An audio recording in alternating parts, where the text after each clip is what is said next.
Assalamualaikum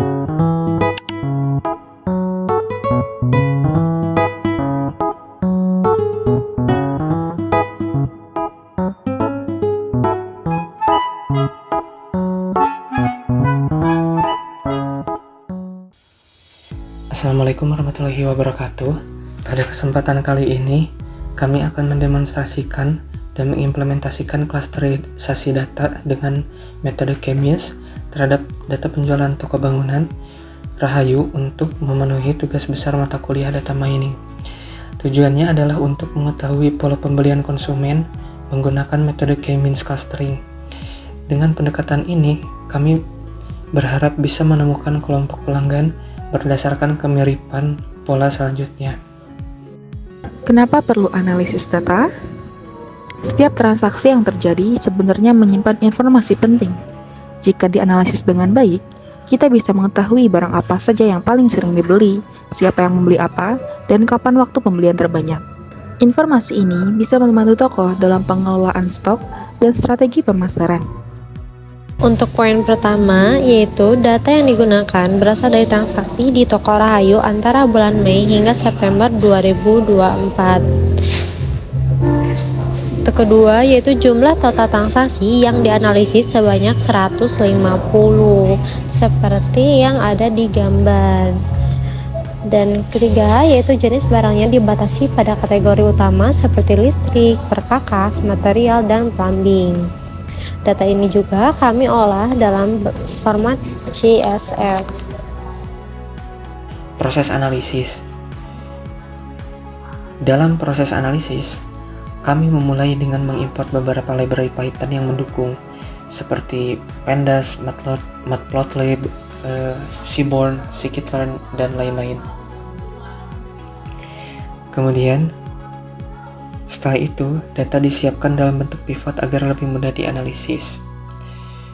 Kami juga melakukan standarisasi dan reduksi fitur menggunakan PCA sebelum menerapkan metode K-means untuk membentuk klaster, di mana klaster ditentukan sebanyak 3 klaster. Dan ini untuk visualisasi klaster.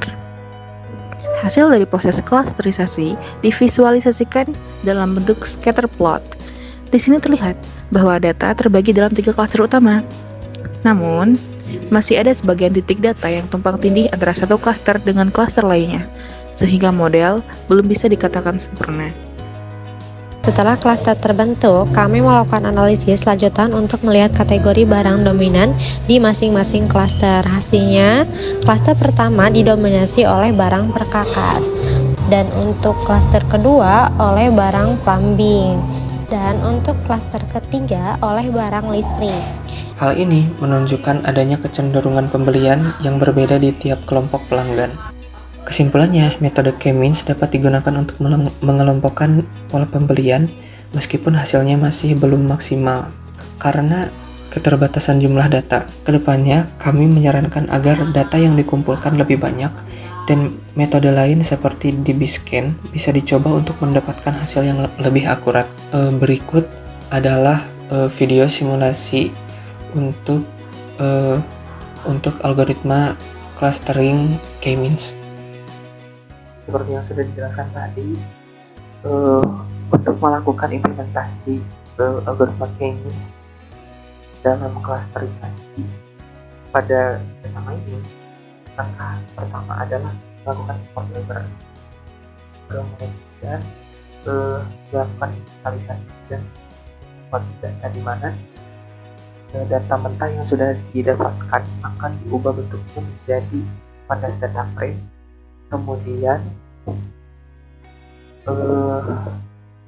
kemudian diekstrak sedemikian rupa sehingga didapatkan detail transaksi, di mana kita ingin agar setiap baris itu mewakili suatu transaksi. Nah, kemudian dilakukan normalisasi, di mana kita ingin agar isi dari data itu tidak ada kesenjangan nilai. Misalkan yang satu itu 0, yang satu itu 10, yang satu itu 0, yang satu 4, dan sebagainya. Nah, itu diubah menjadi skala. agar tidak ada kesenjangan nilai.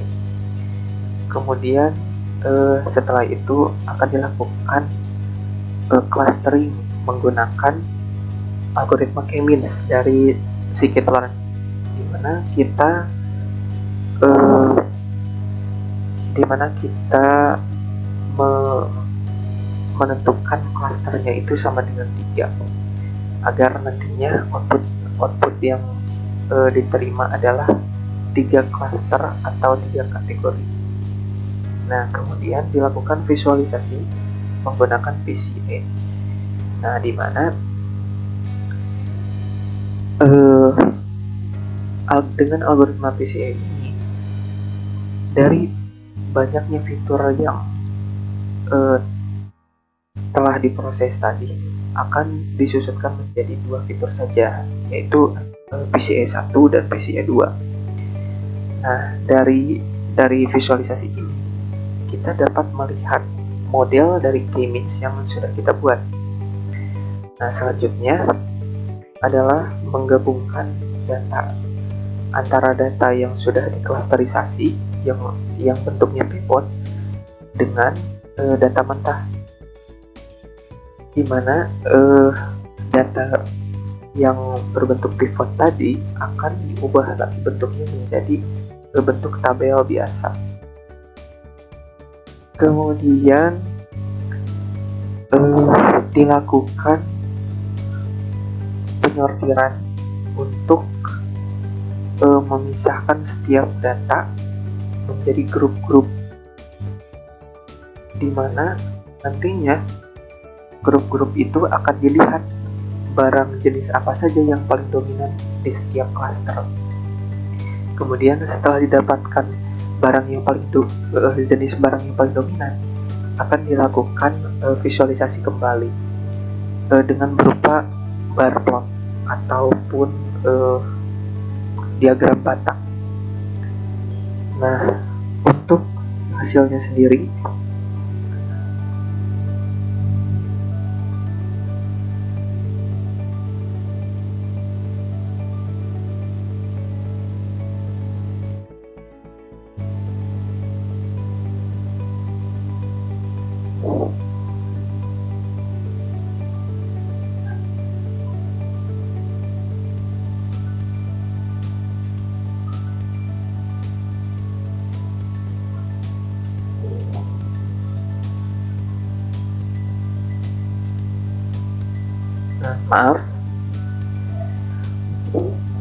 Nah, untuk visualisasinya,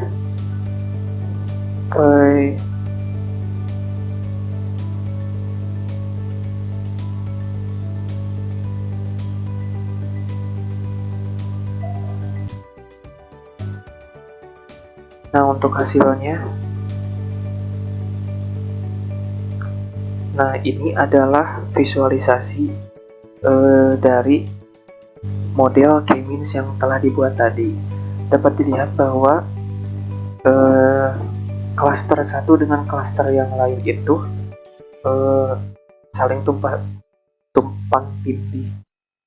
Ini menunjukkan bahwa model yang dibuat ini masih belum sempurna.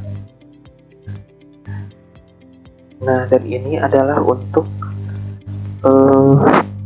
klaster untuk visualisasi jumlah pembelian tiap klaster. Dan ini adalah yang paling dominan yang pertama. Klaster 0, barang yang dominannya itu adalah misalkan perkakas. Kemudian klaster 1, barang yang dominan itu adalah plumbing. Klaster 2, barang yang dominan itu adalah listrik. Dan sekian presentasi dari kami. Atas perhatiannya kami ucapkan terima kasih.